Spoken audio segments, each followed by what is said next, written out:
Then one is caught. It's the signal the others have been waiting for.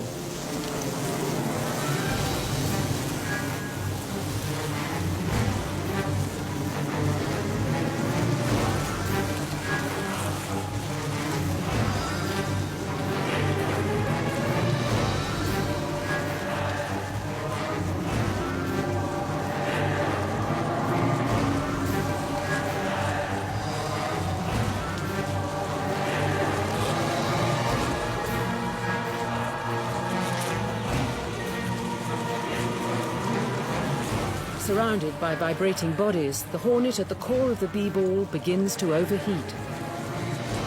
The bees have the advantage, a heat tolerance 2 degrees above that of their enemy. At 46 degrees Celsius, the aggressor is roasted alive.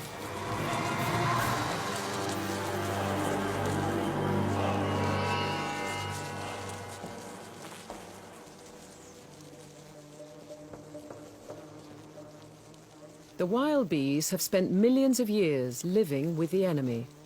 That's why they alone have developed this extraordinary survival strategy.